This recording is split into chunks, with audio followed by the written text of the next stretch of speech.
Welcome to Season 7 of the Resilient Voices podcast. This is a space dedicated to amplifying the voices of Myanmar's pro-democracy community in exile, standing firm against repression and supporting the fight for freedom of expression in the aftermath of the February 1st, 2021 military coup. Until now, our episodes have been in Burmese, serving as a vital resource for audiences within and beyond Myanmar. But this season, we're taking a new step. We're bringing our stories, insights, and struggles to a wider audience by presenting Season 7 in English. Why? Because Myanmar's fight for democracy matters to the world. Together, we can build greater understanding, foster solidarity, and inspire action to support those fighting for justice and freedom. Let's dive in.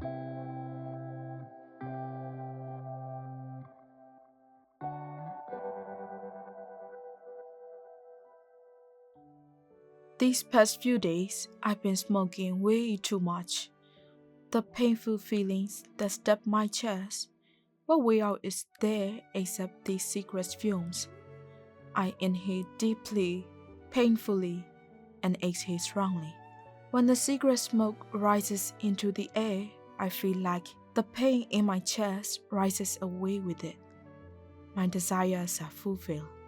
For a moment, my mind feels lighter. Just for a bit, I'm satisfied.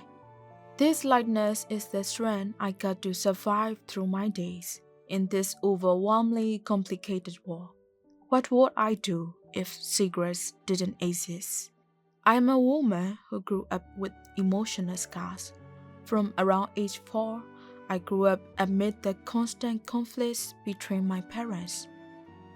In my childhood, I never received love from my family. Living through the separations and my parents' relationship, I grew up not knowing what love was, even until I graduated and received my degree. My parents' fights continue to this day. My mother always said my father tolerates everything, just so I wouldn't be split between them. For me, I thought it would be better if they just separated. Until I met him, I had never experienced or felt love. I met him while working at a news agency and going to report on a story. He was calm, dignified, with excellent behavior. Like this, while chasing stories and meeting frequently at events, our relationship quickly developed. It wasn't long before we became lovers. He was older than me and a senior journalist at another news agency. At the time, I had only about 3 years of work experience. He was both a warm, caring lover and a senior who was present in my daily life. Through his love, I healed the traumas I received from my parents' dysfunctional marriage, and I became happy. During the intense second wave of COVID-19, when I couldn't return to my family, he was the only family member I had. I didn't overthink much. I accepted building a life with him, and we spent our days together. After passing through the COVID periods, we regained our normal movements, and I gained several opportunities in my life. After receiving a higher salary at the office and being able to do work I wanted, including being able to travel on assignments again, he asked me to have a child. From my traumatic childhood, I didn't consider myself capable of raising a child properly while healing the wounds from my past. I couldn't provide a child a new life without emotional scars. But with love for him, we decided to have a child. Soon, we had our child, and both of us were very happy. For me, it was a mix of joy and anxiety about raising this child.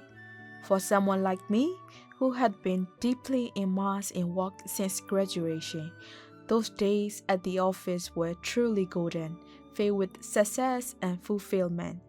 However, I made the decision to leave my job to focus on raising my daughter and being a good mother. Despite everyone arguing me to stay, my priority was clear: to raise my daughter with love and ensure she grew up without emotional scars. In March 2021, I gave birth to my daughter. She strongly resembles her father and is incredibly lovable. For both of us, she is everything. But shortly after her birth, the 2021 military coup turned our life upside down. For us journalists, the only choice was to leave the country. And so, as fugitives, we escaped to another country to start a new life. Our new life was far from easy. Tensions and arguments started to arise between me and my daughter's father, who shoulders the entire burden of providing for our household. Lately, things have been particularly strange. Without a job, he dismissed me during my work solely in terms of housework, raising our daughter, and when things go wrong at his work, I often became the target of his frustrations. At times, our arguments escalate into physical violence. Some days, he tries to make amends, bringing me flowers, preparing breakfast, and attempting to win me over. But these gestures can no longer heal the pain, both the physical scars and the deeper wounds in my heart. I ask myself why I am enduring these wounds, and the answer is my daughter. My daughter's innocent sleeping face gave me the strength to hold onto these wounds. To release these suppressed emotions, what can I do except smoke cigarettes? My daughter loves her father. How can I handle a child who can't sleep if she doesn't see her father even for a night? If I leave her with him and escape, will society view me as a worthless woman, or will they brand me a traitor who abandoned her child? Can I continue like this? Will I lose my self-respect? What can I do? I have no one to consult. I'm afraid that if I confide in someone, he will find out and attack me again. What can I do? If I say he is physically and emotionally abusive, no one will believe me because externally he appears to be an incredibly loving husband and father. I now understand I've reached my mother's position, a situation I never understood before. For me, the only person I can truly open up to and who might understand my feeling is my mother. When I confide in her, she just advised me to endure, looking at me sympathetically. This wasn't the answer I wanted. How long will a woman's value be determined by a man? I gave up my successful career with love, gave birth to a daughter for him. Until now, I have invested my daily life entirely for him and our daughter. I also wanted to return to work wearing a nice office suit. What can I do? Smoking is my only escape. How do I handle today's wars that hurt and oppress me, and the flowers he will bring tomorrow?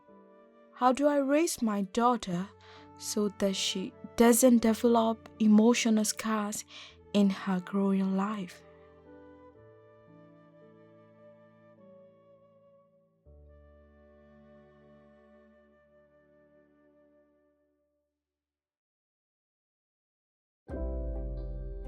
We hope these stories have offered insight into the ongoing struggle in Myanmar and the resilience of the pro-democracy community in exile.